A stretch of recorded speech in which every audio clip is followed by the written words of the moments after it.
Assalamualaikum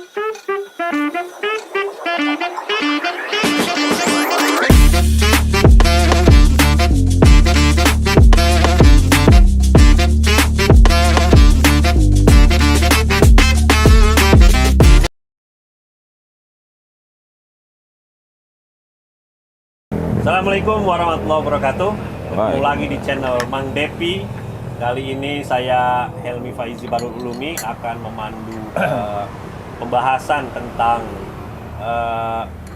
kebudayaan secara umum, termasuk juga perdanya, kemudian undang-undang pemajuan dan sebagainya. Alhamdulillah kali ini ada dua narasumber. Yang pertama Cak Aulia Irawan. Beliau ini pegiat budaya, film, musik, selama di Surabaya ya? Ya, di Surabaya. Selamat datang Cak di Teras Bambu, Kota Serang. Sehat ya Cak? Alhamdulillah sehat ya. Kemudian yang kedua adalah Wahyu Widiantono, dikenal dengan Anton, Om Anton atau Kang Anton. Beliau ini adalah perupa, seni murni, grafis, aktif berkarya di beberapa video, pernah pameran di beberapa kota, di Jakarta, di Bandung, di Jogja. Selain perupa, beliau juga adalah pengusaha. Kecil-kecilan. Usaha kecil-kecilan. Sehat Kang Anton? Alhamdulillah. Selamat datang di Teras Bambu. Iya. Kebetulan tema kali ini kita akan berbicara tentang kebudayaan. Isu kebudayaan ini kan isu yang kira-kira apa ya? Banyak orang bicara tentang budaya, tapi banyak orang juga yang sebetulnya kurang memahami budaya. Saya kira masyarakat akrab sekali dengan budaya, tetapi dalam banyak hal seperti dalam aspek regulasi sendiri, banyak masyarakat tidak mengetahui bahwa kita punya undang-undang nomor 5 tahun 2017 tentang pemajuan kebudayaan. Nah, karena itu kita akan membahas dan mengupas hal ini dari berbagai sisi, dari aspek substansinya, kemudian aspek pengalaman-pengalaman budayanya. Nah, mungkin yang pertama kita ke Om Anton dulu, Kang Anton dulu ya. Kang Anton ini kan seorang perupa yang beraktivitas di bidang kesenian sudah sangat lama sekali, dan termasuk perupa yang yang aktif menghidupkan kegiatan kesenian di Provinsi Banten. Nah, pengalaman Kang Anton selama menjadi pegiat kesenian itu sebetulnya seperti apa sih? Apakah iklim kebudayaan di Banten ini sudah cukup baik atau seperti apa kira-kira? Iya, terima kasih. Assalamualaikum warahmatullahi wabarakatuh. Waalaikumsalam. Sependek pengalaman saya berkesenian di wilayah Banten, Serang, kemudian Kabupaten Pandeglang, kemudian Rangkas. Iklimnya lumayan baik ya, bagus. Karena ada kerjasama antara pemerintah daerah dengan para pelaku seni. Cuma kadang-kadang yang menjadi kendala itu ketika pelaku seni ini tidak mempunyai wadah, jadi masih berdiri sendiri gitu. Nah, lebih enak atau lebih baik mungkin ada satu wadah atau lembaga atau apalah disebutnya, atau forum atau seperti apa yang bisa mewadahi para penggiat seni atau pelaku seni. Kita dulu punya pengalaman memiliki Dewan Kesenian Banten. Cuma akhirnya dikembalikan SK-nya oleh ketuanya. Jadi sekarang tinggal apakah pemerintah masih membutuhkan atau tidak, ya tinggal terserah kan. Jadi harus bikin lagi gitu. Apakah kalau perlu pasti diturunkan lagi gitu ya. Sejauh ini aktivitas para seniman itu di mana? Masing-masing. Ya, masing-masing. Dan kebetulan yang punya proyek itu dinas. Jadi setiap acara itu karena dinas sudah hafal juga ya. Kebetulan pariwisata, kemudian Dikbud yang sering memakai ya tanda kutip atau memanfaatkan para pelaku seni sama dinas pendidikan kebudayaan sama pariwisata.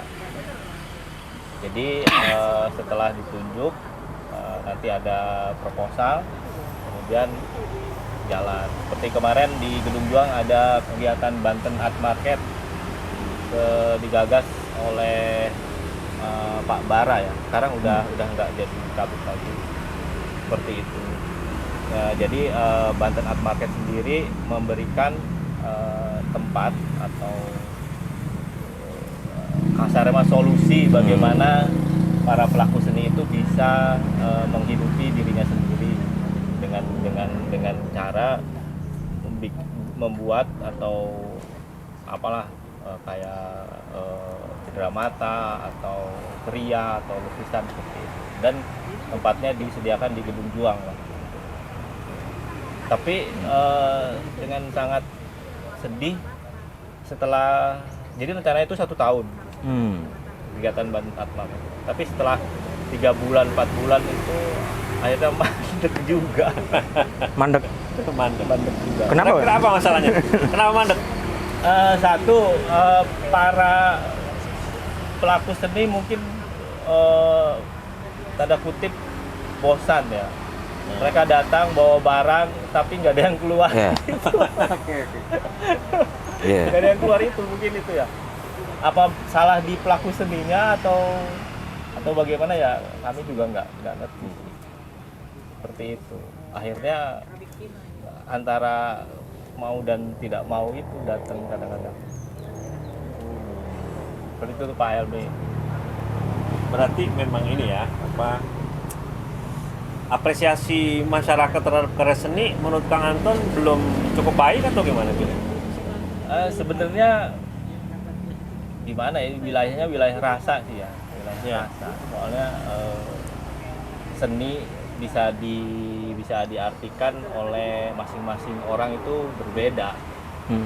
Sehingga kalau misalnya seorang pelaku seni misalnya melukis pemandangan, ada hal yang misalnya menarik menurut seseorang, kemungkinan bisa terjadi interaksi itu, bisa terjadi tawuran. Tapi kalau misalnya nggak ada kesan sedikit pun, rasanya nggak dapet, ya udah gimana, mau maksa gimana, oh harus ini bagus ini, ya nggak mungkin gitu. Kecuali ada promosi tersendiri ya, misalnya ada yang mewadahi bidang promosi, misalnya dari seniman anu lukisannya selalu begini, seperti itulah, entah itu di blog atau di media seperti ini. Kalau menurut Cak Aulia, kira-kira bagaimana sih supaya menciptakan iklim kebudayaan yang baik gitu ya? Betul. Ya, jadi gini Pak, Cak, benar, saya tadi agak terkejut ya, ternyata sama di semua tempat itu, bahwa pelaku seni ini mirisnya begitu mereka aktif, nggak ada yang, artinya ini kan sebuah komoditi ya. Kalau kita bilang seni itu sebagai masuk ke dalam tahap komoditi, artinya jadikan sandaran hidup. Ini yang masih belum di negara kita nih, gitu loh. Jadinya di situ. Nah, padahal kalau kita lihat di negara maju, seni itu sudah dijual. Artinya gini, setiap negara itu punya khasnya sendiri. Itu yang membuat orang berkunjung. Nah, dia bisa bertambah. Nah, anggaplah seni di bidang infrastruktur misal, Menara Pisa. Dia miring, nah karena miringnya itu jadi seni. Nah, orang ke situ nih, wih ini unik nih, kok bisa begini. Nah, orang ke Turki lihat yang tari yang mutar-mutar, apa namanya?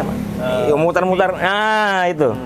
Begitu dihargainya itu seni, karena kalau kita lihat dari ilmu budaya sendiri, kebudayaan itu adalah aspek tertinggi. Orang kalau sudah kenyang, sudah punya rumah, sudah punya semuanya, yang dia cari adalah rasa. Nah, tadi yang Mang Anton sebutkan. Sudah cukup makan, sudah cukup ngerokok nih. Sudah punya istri, sudah punya anak, mobil udah banyak. Dia nggak akan cari apa lagi. Yang dia cari adalah kepuasan rasa. Makanya kenapa kalau kita lihat di balai lelang Sotheby's ya kan, di luar negeri sana, kenapa lukisan itu bisa dihargai, sangat-sangat dihargai, karena memang budaya itu mahal.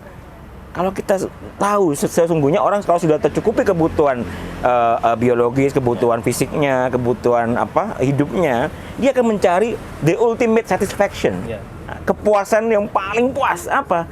Seni budaya itu. Nah, sedihnya kita masih belum punya itu loh. Nah, tapi tadi kita kembali ke undang-undang tadi ya, Mas. Jadi di undang-undang itu kan memang disebutkan tentang pemajuan kebudayaan. Kalau saya melihat tuh bener itu langkah pertama lah ya kalau kita bilang ya. Karena kebudayaan itu infrastruktur dalam bentuk lunak. Kalau kita lihat infrastruktur nih, Mang ya, infrastruktur itu kan dia backbone, tulang keras nih, yang menunjang semua pergerakan orang, bisnis ya kan. Nah, sedangkan orang kalau kerja mulu nih, nggak ada infrastruktur lunaknya yang membuat dia puas, menikmati esensinya sebagai manusia. Anteng. Membuat dia pasti manusia. Kita jadinya robot, Pak. Infrastruktur infrastruktur yang keras terus. Kita ini manusia apa robot? Kan gitu. Nah, kalau kita punya infrastruktur lunak, selain kita maju ekonomi, kita juga sebagai manusia ini berbudaya. Puas, punya identitas yang kuat, tidak mudah dicerai-berai. Karena kita demikian bangganya, demikian puasnya dengan infrastruktur. Nah, sama yang terjadi di Surabaya. Saya dulu kan ini ya, Cak ya, penggiat di Surabaya. Saya lebih pada film indie gitu ya, musik-musik indie. Yang terjadi di Surabaya, kami itu diwadahi memang. Jadi Pemkot Surabaya itu punya yang namanya Dewan Kesenian Surabaya, DKS itu ya. Itu. Nah, di Dewan Kesenian itu kita difasilitasi memang. Mau performance apa, itu diwadahi. Cuman lama-kelamaan bener mandek. Itu mandek entah karena dari sisi pendananya sudah nggak ada, dari sisi kami yang menggiat seni ini sudah memahami ini tidak bisa dijadikan sandaran hidup. Akhirnya kesana, iya, akhirnya saya banting setir, Pak. Dari tadinya gondrong ya kan, bawa gitar nih, bawa kamera kemana-mana, saya nggak bisa makan. Saya punya pacar, ngajak nonton ke bioskop aja sebulan sekali, kasihan nabung dulu, Mang. Akhirnya banyak setir jadi PNS, alhamdulillah keterima kan gitu. Jadi di situ saya mengejar kebutuhan dasar saya dulu. Itu. Padahal dalam hati saya sedih gitu loh. Hal yang sangat mendasar bagi manusia itu kebudayaannya sebenarnya. Kalau kebutuhan fisik sudah tercukupi, cukup makan tadi ya, cukup makan, yang kita cari itu budaya kita, identitas kita itu loh. Berarti artinya sama dengan yang tadi Kang Anton bilang itu ya, karena daya apresiasi masyarakat rendah pada karya seni. Ya, karena memang daya beli masyarakat, keinginan masyarakat untuk membeli karya-karya seniman kita rendah. Ya. Karena belum selesai urusan perut kira-kira. Betul. Termasuk di Banten berarti. Nah, berarti masalah yang paling pokok itu pemenuhan itu dulu ya. Tapi gini, sandang pangan papan. Ini makanya saya minta tanggapan Kang Anton dan Cak Aulia ini. Di undang-undang ini dijelaskan di pasal 4 ya. Salah satu tujuan dari pemajuan kebudayaan itu pada poin H itu adalah meningkatkan kesejahteraan rakyat. Nah, itu gimana? Monggo. Ada contoh kasus, misalnya salah satu sanggar karena mungkin hubungannya sudah dekat, jadi yang dipakai itu terus gitu. Jadi yang lain nggak kebagian, kadang-kadang begitu. Jadi untuk muncul sesuatu yang baru itu susah gitu. Satu juga mungkin senioritas tinggi ya, yang junior juga malu atau nggak enak hati ya seperti itu. Untuk masalah kesejahteraan ya. Untuk sementara sampai saat ini kalau tidak ada proyek dari dinas ya kami ya survive sendiri seperti itu. Entah itu menjual lukisan, entah itu maksudnya inilah bukan melacur bikin sesuatu sendiri lah seperti itu. Ya alhamdulillah sih teman-teman masih kuat soalnya mentalnya juga perlu mental yang kuat juga ya. Terus sejauh ini kan seniman ini menghadapi kondisi masyarakat yang seperti itu ya, tingkat apresiasi rendah. Apakah itu mempengaruhi produktivitas seniman itu berkarya? Ada yang iya, ada yang tidak.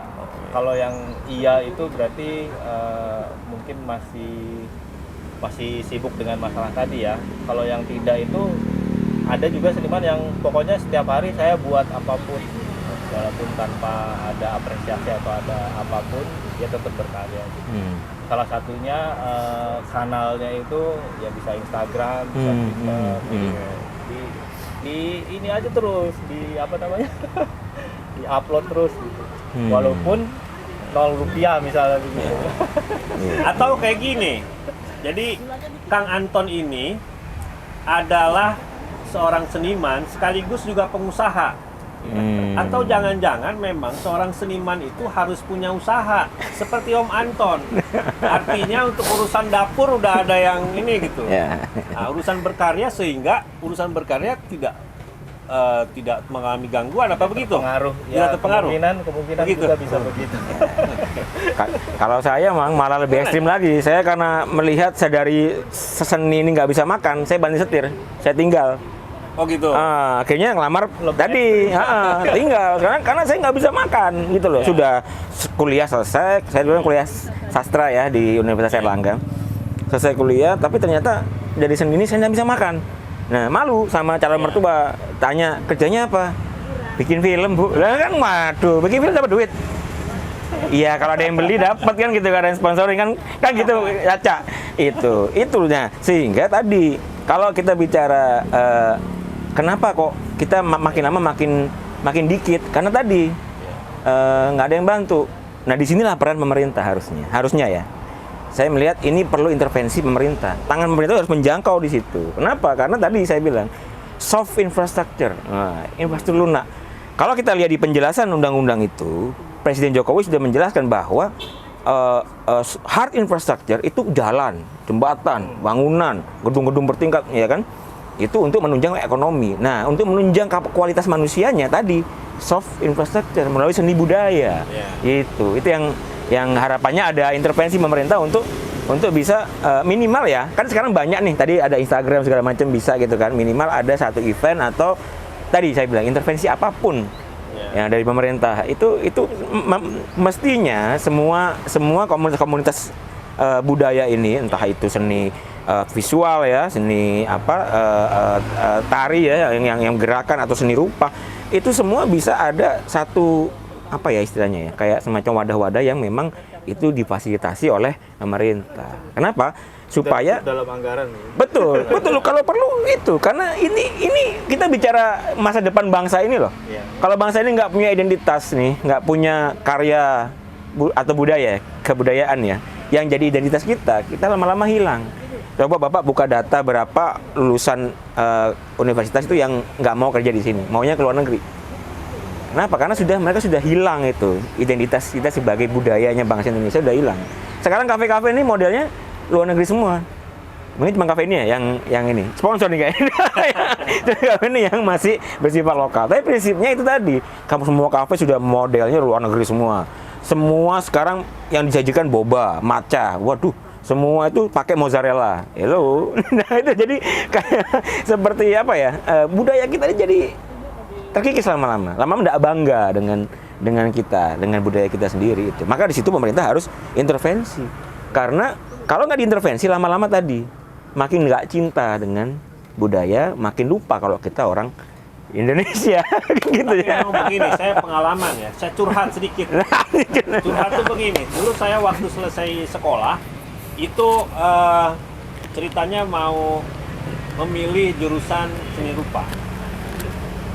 Itu pertanyaannya yang mungkin umum juga mungkin ya, diterima oleh Kang Anton gitu ya, yang memang memilih S1-nya seni gitu. Mungkin juga mengalami pertanyaan yang sama. Mau jadi apa seniman katanya? Seniman itu gimana dari duitnya kira-kira begitu. Nah, ada stigma ya. Ada stigma di kalangan orang tua yang menurut saya ketika sampai hari ini pun saya yakin stigma itu masih ada, sehingga nggak usah jadi seniman dah misalkan gitu ya, karena begini dan seterusnya. Padahal kalau kita sekali lagi kalau kita baca undang-undang ini kan undang-undangnya ini saya kira namanya bagus sekali, karena undang-undang pemajuan kebudayaan gitu ya. Awalnya memang waktu itu RUU undang-undang kebudayaan saja gitu ya, artinya tidak ada visi gitu ya. Ketika ada ditambahkan kalimat kemajuan, maka ini sebetulnya undang-undang ini punya visi. Punya visi yang jauh ke depan dan seterusnya.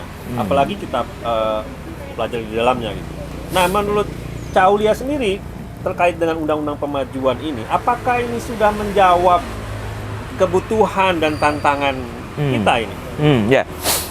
Ya, jadi kalau saya melihat, saat undang-undang itu disetujui, diterbitkan ya, itu memang niatnya tadi untuk memajukan, karena selama ini kan kurang ya. Nah, memang kita baru menyadari, telat banget di bangsa ini menyadari bahwa itu sebuah kekayaan, gitu loh, sebuah kekayaan budaya, itu sebuah kekayaan kita, dan itu yang harus dijaga gitu. Cuma, nah undang-undang ini kan di situ dikatakan sebenarnya ada pokok-pokok kebudayaan yang diambil dari kabupaten kota, lalu naik lagi diambil di tingkat provinsi.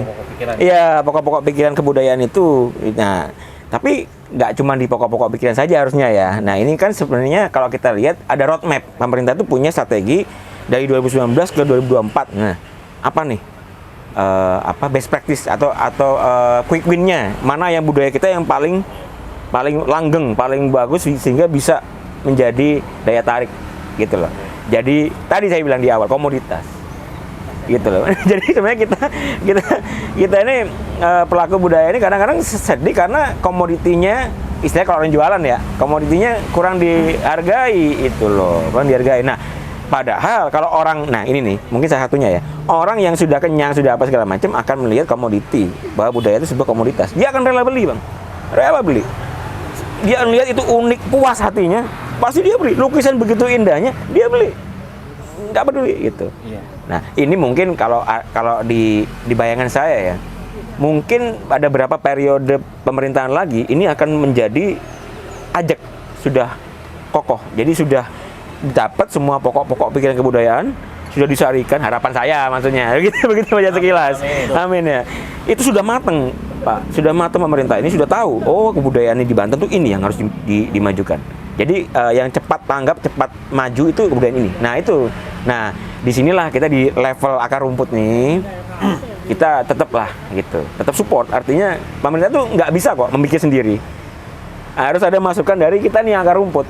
Gitu. Makanya melalui channel-channel seperti ini kita coba suarakan bahwa kita juga ingin dengar loh. Kita punya usaha untuk memajukan kebudayaan kita gitu. Kita mengawal budaya kita, mengawal jati diri kita nih. Kan gitu ya. Jadi kita seni yang kita buat itu untuk negara kita kok gitu. Dan untuk kita buat cari makan, Bang.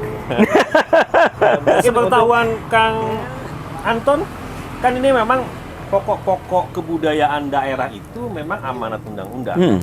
Dari kabupaten kota naik provinsi, dari provinsi naik ke nasional pusat gitu ya. Sepengetahuan Kang Anton sendiri, apakah di provinsi Banten nih, siapa sih yang sudah memiliki pokok-pokok pikiran kebudayaan daerah itu, yang sudah punya ya ininya? Jadi di Banten kemungkinan yang sudah mulai, sekarang yang lagi mulai itu Pandeglang. Penggagasnya sudah mulai, itu, berarti belum punya ya? Belum. Penggagasnya itu Pandeglang Creative Hub. PCH. Kemudian Rangkas Bitung. Rangkas Bitung itu di Warung Gunung, penggagasnya itu Teater Guriang. Tapi sudah punya, Lebak sudah punya ini PPKD di bawah seni Museum Multatuli. Oh, sudah ada. Sudah ada ya. Kemudian kalau daerah Serang belum ada. Kota Serang belum ada, Kabupaten Serang, Cilegon belum ada. Wilayah Tangerang kemungkinan sudah ada di Lingkar Semanggi kalau nggak salah. Ada beberapa pentolan, eksponennya yang sering berinteraksi dengan eksekutif gitu, dengan pemerintah. Gitu. Nah, karena pokok-pokok ini kan mencakup ini ya, objek pemajuan itu kan ada tradisi lisan, manuskrip, adat istiadat, ritus, pengetahuan tradisional, teknologi tradisional, seni, bahasa, permainan rakyat, dan olahraga tradisional itu. Jadi yang tadi kita bicarakan itu, kita diskusikan itu adalah hanya satu saja, itu artinya seni. Nah, ini masih ada unsur atau objek pemajuan kebudayaan yang lain gitu. Nah, tadi dari Kang Anton kita sudah lihat faktanya bahwa memang wilayah Banten berarti kan tingkat provinsi belum ada ya, PPKD tingkat provinsi, karena dari kabupaten kota di bawahnya sendiri belum ada. Nah, padahal PPKD ini menjadi sangat penting untuk menyusun strategi kebudayaan. Ya, betul. Di level nasional, kemudian di level provinsi. Nah, menurut Cak Aulia ini gimana nih? Ya. Sudah bertahun-tahun ini. Sebentar sebelum iya. ke Caulia, ada pertanyaan. Jadi wilayahnya pemajuan kebudayaan ini apakah di seni tradisi atau di seni modern? Nah, hal tersebut tuh masih bercampur aduk gitu. Ya. Jadi apakah harus tradisinya saja yang dimajukan ataukah yang seni-seni modern seperti videografer, terus kemudian banyaklah seni instalasi seperti itu. Soalnya pelaku-pelaku seni-seni seperti itu yang modern dan postmodern itu sudah mulai timbul, sudah mulai banyak. Ya? Iya. Kan karena pengaruh global internet itu. Jadi minimal sudah punya informasi tentang masalah. Nah, jadi mungkin pertanyaannya itu apakah hanya tradisi ataukah modern? Itu, Cak.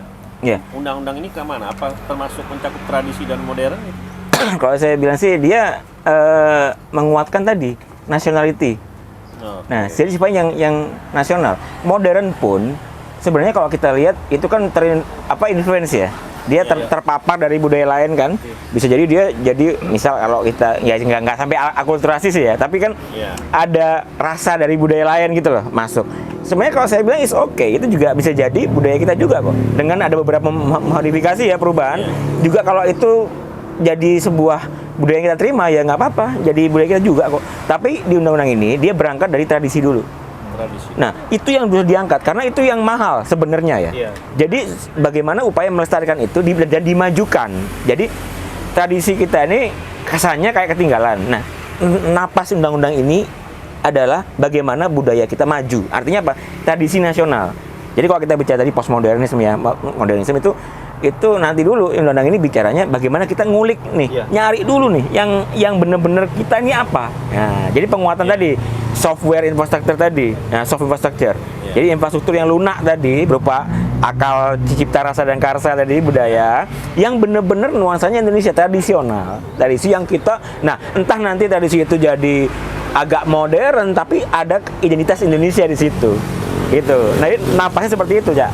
Jadi kalau kita lihat apakah budaya baru yang dibuat misalnya budaya postmodern ya, baru dibuat itu apakah masuk ke sini? Saya rasa nggak ke situ arahnya. Arahnya itu kok lebih pada bagaimana kita menguatkan nih. Makanya disusun dulu dari akar rumput nih, dari di daerah naik ke kabupaten kota, ke provinsi, ke pusat, agar dapat data yang menyeluruh kan.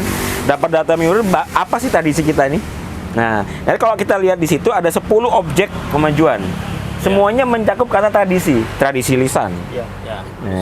Ya kan? Tradisi apa lagi? Ritus manuskrip. Nah, ini kan sesuatu yang khas kita gitu loh, yang bukan modern sifatnya. Nah, jadi pemajuan itu kalau kita pilih dari kalimat yang dipilih pemajuan, kan berarti kita masih mundur nih. Budaya kita masih terbelakang. Padahal itu primitif. Padahal yang primitif itu kalau kita majukan jadi mewah. Loh. Sekarang orang kalau lihat minum teh dari itu loh apa? Tanah liat tuh teh poci itu primitif. Tapi kenapa ada kafe-kafe yang mahal yang minta ampun di Jakarta tuh menyajikan kopi dengan teko itu? Nah, itu maksudnya memajukan apa yang tradisi kita. Nah, kalau kita lebih ekstrim lagi nih, di luar negeri sekarang orang udah nggak mau pakai styrofoam, nggak mau pakai apa. Mereka pakai daun pisang. Kita udah dari dulu green. Nah, go green kan. Kita bicara nggak usah pakai sedotan pencemaran lingkungan gitu. Maka pasti dihindari. Kita udah dari zaman nenek moyang pakai namanya pelepah pisang, pakai apa kan daun itu memajukan kebudayaan. Kalau membaca napasnya ya. Tapi nggak tahu lagi kalau pembuat kebijakan berpikir yang lain. Kalau saya pelajari sekilas itu. Jadi makanya kenapa kita di komunitas itu yuk kita telisik lagi nih yang khas kita tuh apa dulu.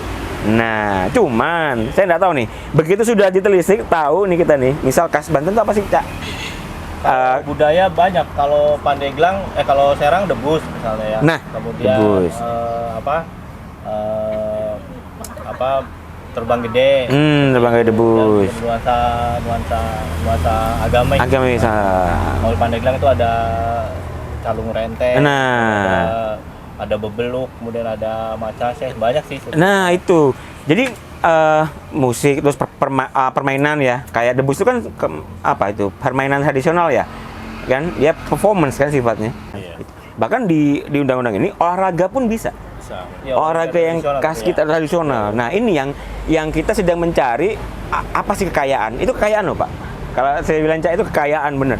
Olahraga tradisional apa main apa engkel apa loncat-loncat anak-anak itu bisa jadi teknologi pengawetan makanan juga termasuk ya. Nah yang tradisional kayak apa pakai asam atau pakai cuka seperti itu. Bisa jadi garam. nah itu tadi Asemen kalau nggak salah teknologi tradisional ya. Iya. Nah itulah yang berusaha dimajukan supaya dunia tahu kita itu punya potensi untuk jadi yang khas Indonesia itu dulu sebenarnya. Karena itu yang tadi saya bilang kekayaan kita itu di situ. Cuma kita kurang eksplor. Maka membaca napas undang-undang ini saya sepakat, setuju. Harus dimajukan.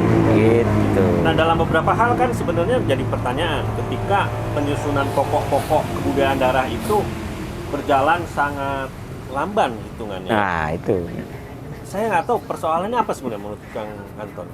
Apa yang membuat penyusunan PPKD itu lambat sekali? Apakah karena objek pemajuan kebudayaan di Banten ini sudah banyak yang punah atau katakan mati suri atau memang sudah hilang sehingga pemerintah kesulitan membuat pokok-pokok kebudayaan daerah, apalagi misalnya kota Serang ya, budaya perkotaan itu. Apakah seperti itu persoalannya atau ada hal lain? Kalau menurut saya kemungkinan hanya intensitas pertemuan antara pemangku kebijakan dengan para pelaku itu yang kurang. Jadi misalnya kayak dulu Pak Helmi pernah mengadakan kopi di kampus ya seperti itu, tapi dengan mengundang misalnya salah satu pemangku kebijakan sehingga dialog itu terus berjalan. Dan ini kalau mau ada festival baru ada dialog gitu. Jadi insidental gitu, enggak. Tapi kan kalau kita lanjut undang-undang ini ya, Iya. Penyusunan pokok-pokok pikiran kebudayaan daerah itu adalah tugas pemerintah. Itu tugas pemerintah. Di sini secara eksplisit kok disebutkan ya, bahwa untuk menyusun itu adalah pemerintah daerah. Artinya memang inisiatif itu harus lahir dari pemerintah. Itu bukan bukan masyarakat dan pelaku budaya itu sendiri. Digiring itu ya. Ya. Nah, masih sejauh ini apakah memang pemerintah belum atau kurang maksimal kira-kira untuk melibatkan para pelaku budaya itu untuk menyusun itu atau gimana Mas? Mungkin pencatatan juga nggak ini kali ya, nggak Pencatatan ya. Atau jadi jangan-jangan memang nggak punya database? Nggak mungkin itu, seperti itu kemungkinan. Jadi data-data itu nggak masuk. Oke. Kalau kalaupun ada database udah sudah usang Obsolete, itu ada out of date gitu apa gimana gitu? Mungkin bisa jadi begitu. Ya karena nggak ada intensitas tadi pertemuan tadi. Jadi misalnya setiap hari Sabtu misalnya. Ya acara seperti ini, seperti itu, tapi dicatat gitu, direkam. Jadi sehingga nanti ada hasilnya. Seperti itu. Dulu sempat dikumpulkan untuk menuliskan borang dari masing-masing itu. Cuma akhirnya nggak ada kelanjutannya, cuma ngisi udah aja selesai. Nanti yang dipilih yang udah misalnya yang udah eksis lah gitu. Yang belum eksis malah nggak ketolong seperti itu. berarti kurang tajam dalam mengidentifikasinya, kurang tajam jadinya kan ya kalau gitu. Ada nggak Cak? Maksud saya daerah lain yang sudah menyusun dan melaporkan itu ya ke pusat PPKD-nya itu kira-kira ada ini apa? Wah kalau itu saya kurang ini sih kalau terkait progresnya seperti apa ya. Cuman memang harusnya ada wadah ya. Wadah, kan gini, pemerintah itu kan kadang-kadang top down nih. Iya. Kebijakan dari atas, oh udah. Nah, begitu topnya loyo, udah berhenti. Nah, mestinya ada satu mekanisme yang top down juga bisa bottom up gitu loh. Jadi dari kita ngusulin ini loh Pak, ini bagus Dua Pak. arah ya. Nah, dua arah. Nah, ini yang dibutuhkan ruang-ruang tersendiri yang memang dilegalkan oleh peraturan daerah mungkin ya, atau di SK-kan oleh wali kota atau bupati. Jadi Apa itu maksudnya? jadi Formatnya apa? kalau yang dulu tuh di Surabaya itu kan kayak ada Dewan Kesenian, dia kan sifatnya lembaga non struktural ya, LNS. Dia itu isinya penggiat budaya memang. Nah, itu di SK-kan. Nah, struktur. Memang ada kendala sih dalam pelaksananya, mesti ada banyak kendala lah ya terkait keuangan apa segala macam. Ada juga yang iri dengki kadang-kadang, kok dia dapat duit kan gitu. Nah, itu. Tapi ya aside from itu ya, terlepas dari itu semua, memang butuh satu wadah yang memang dijaga oleh pemerintah, yang memang dia bisa mengidentifikasi mana-mana saja nih komunitas-komunitas atau penggiat-penggiat budaya yang perlu didengar. Itu minimal rutin lah kan gitu ya.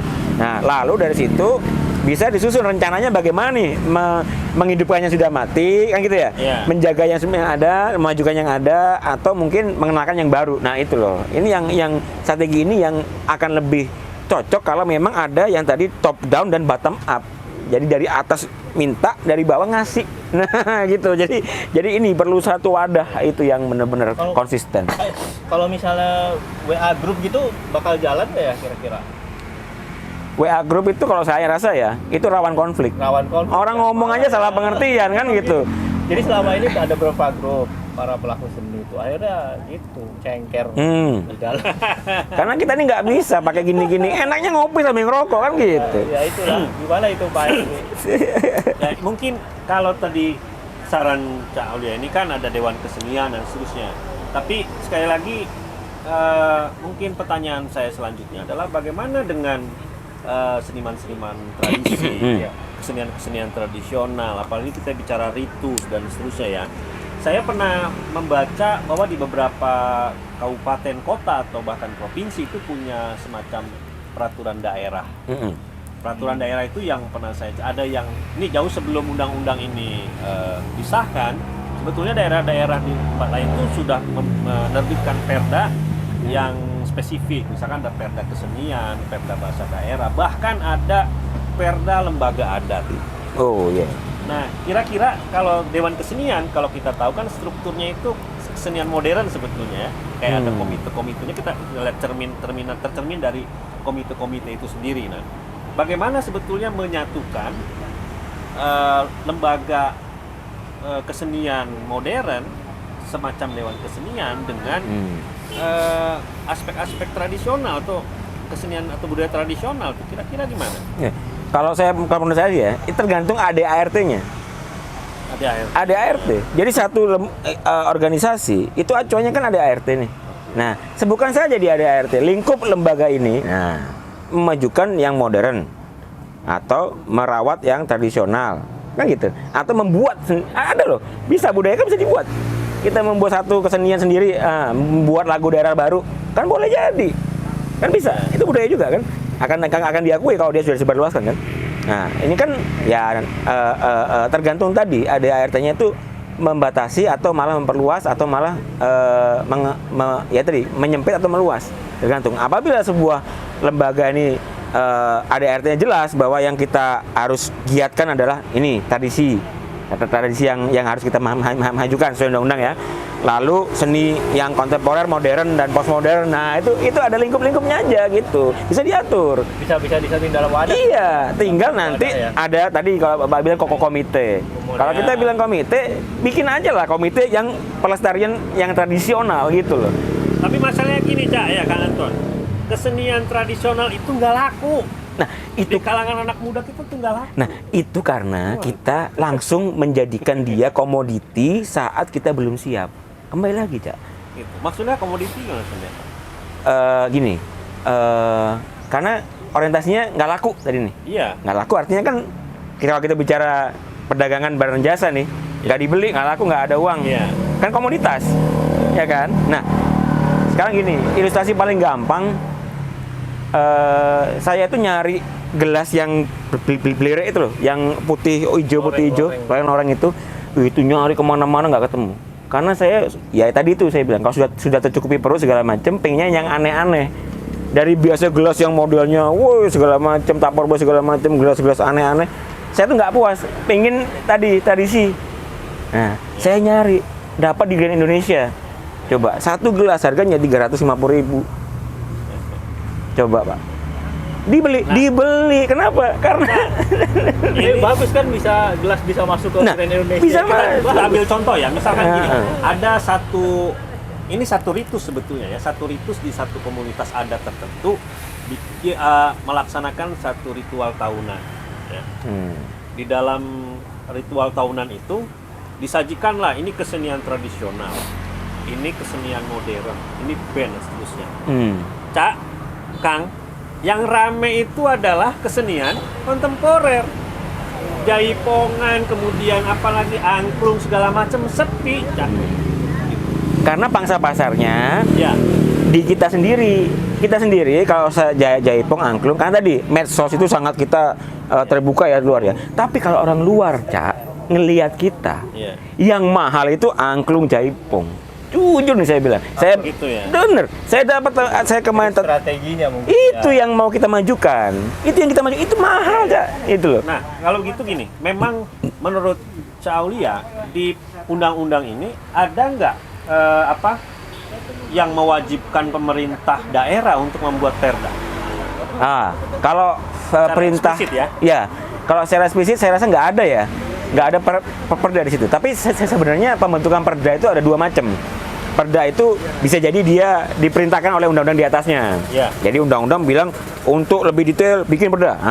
Ada. Tapi boleh jadi inisiatif dari pemerintah daerahnya. Wah, ini butuh kita nih. Kayak Ayo, PP gitu ya? iya kayak bikin sendiri. Ayo kita atur supaya enak. Nah, boleh. Ya, jadi mau diinisiatif oleh pemerintah daerah, gubernur dalam hari ini ya, atau bupati wali kota, silakan, nggak apa-apa, nggak melanggar juga, sepanjang DPRD atau DPR setuju kan gitu. Kang Anton, perlu nggak kita punya perda? Perlu. Perlu. Padahal di sini ya, dalam undang-undang pemajuan nih, pemerintah daerah sesuai dengan wilayah administratifnya bertugas satu, menjamin kebebasan berekspresi. Kedua, menjamin perlindungan atas ekspresi budaya. Ketiga, melaksanakan pemajuan kebudayaan. Keempat, memelihara kebinekaan. Kelima, mengelola informasi di bidang kebudayaan. Keenam, menyediakan sarana dan prasarana kebudayaan. Kemudian menyediakan sumber pendanaan untuk pemajuan kebudayaan. Kemudian membentuk mekanisme pelibatan masyarakat dalam pemajuan kebudayaan. Mendorong peran aktif dan inisiatif masyarakat dalam pemajuan kebudayaan dan menghidupkan dan menjaga ekosistem kebudayaan yang berkelanjutan. Sempurna itu, Pak. Bagus. Sempurna banget. Sempurna. Tapi memang tidak eksplisit disebutkan bahwa pemerintah daerah wajib atau didorong untuk membuat perda. Benar. Tapi sebetulnya dari hal ini pasti pemerintah daerah yang maksudnya ya, pasti butuh rujukan ketika misalkan bicara sarana dan prasarana. Nah, kira-kira sampai hari ini saya baru dengar bahwa draft Raperda kebudayaan itu sudah disahkan, sudah akan mudah-mudahan disahkan tahun ini katanya. Sampai sekarang saya juga belum memegang draftnya seperti apa. Tapi kira-kira begini kan, kalau seandainya Perda ini disahkan, kira-kira apa yang selanjutnya? Karena begini, apakah ada jaminan ketika Perda itu ada, kemudian pemajuan kebudayaan di daerah kita ini berjalan dengan baik kira-kira?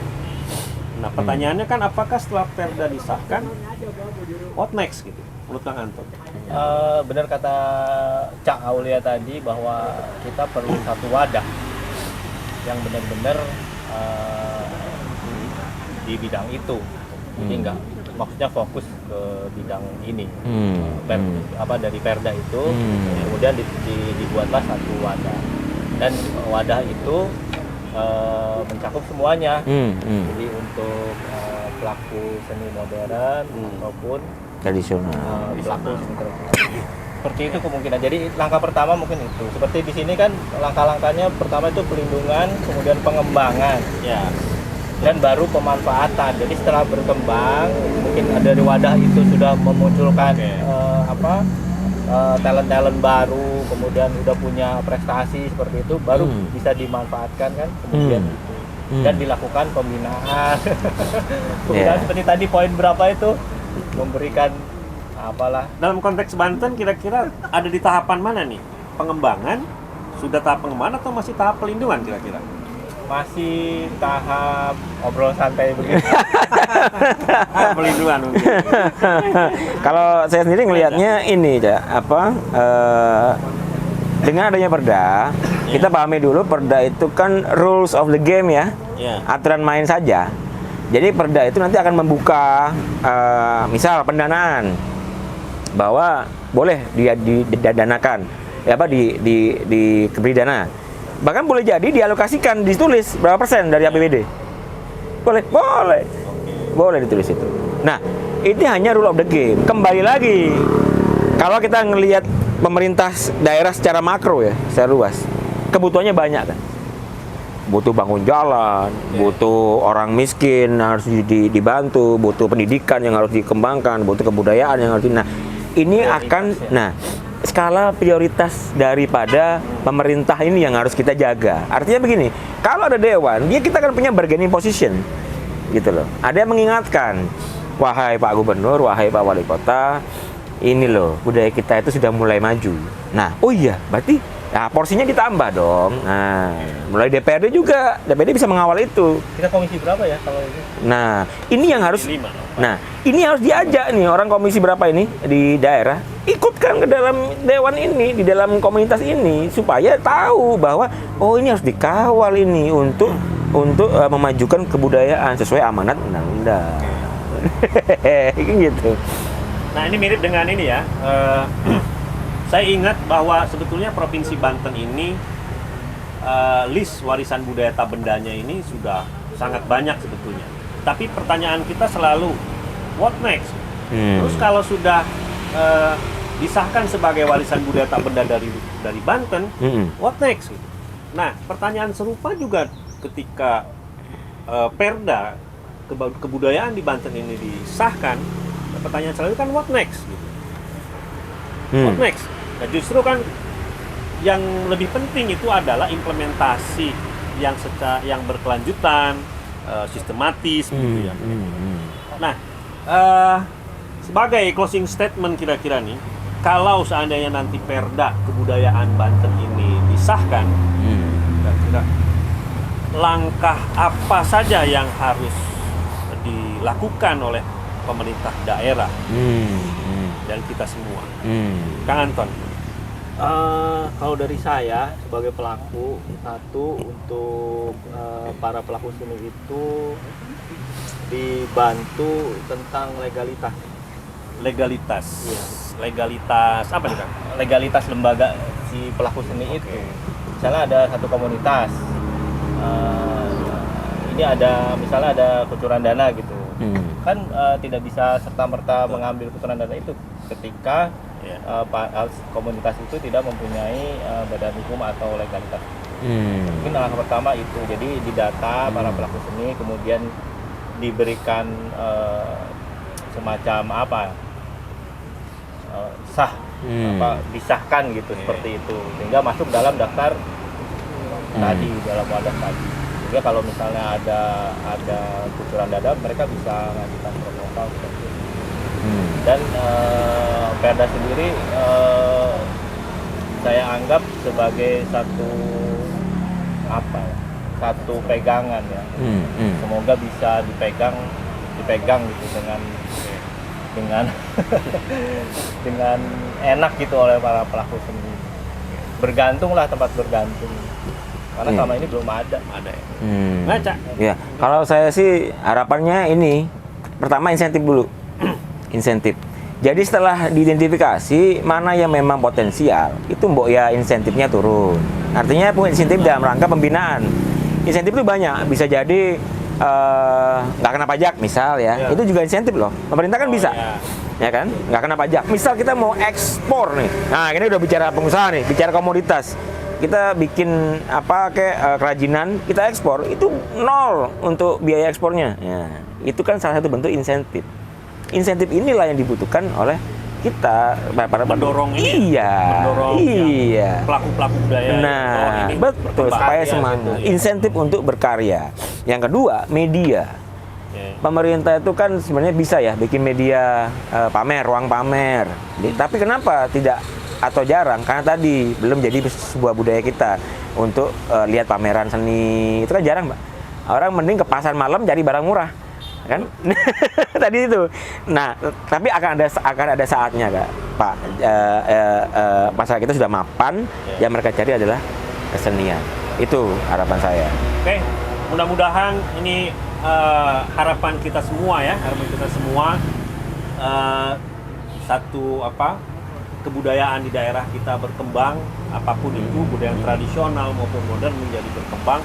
Dan harapannya mungkin juga setelah Perda ini disahkan adalah sarana prasarana. Kita Provinsi Banten ini berdiri tahun 2000, tapi sampai hari ini kita tidak punya taman budaya, tidak punya gedung kesenian. Saya kira ini juga menjadi PR pemerintah daerah untuk mewujudkan hal itu. Mudah-mudahan Perda Kebudayaan Provinsi Banten segera disahkan dan ditindaklanjuti secara kontinu, berkelanjutan dan melibatkan masyarakat secara luas. Mungkin itu, nanti next mungkin kita bisa membicarakan tentang ketika Perda itu sudah disahkan, kita bisa mendiskusikan isi Perda, kita bedah itu isi Perda itu supaya lebih ini ya, isinya kemudian langkah-langkah konkret yang akan dilaksanakan oleh pemerintah daerah seperti apa. Ya kira itu, terima kasih. Terima kasih ya. Anton, Aulia. Terima kasih. Demikian, terima kasih semuanya. Assalamualaikum warahmatullahi wabarakatuh. Waalaikumsalam.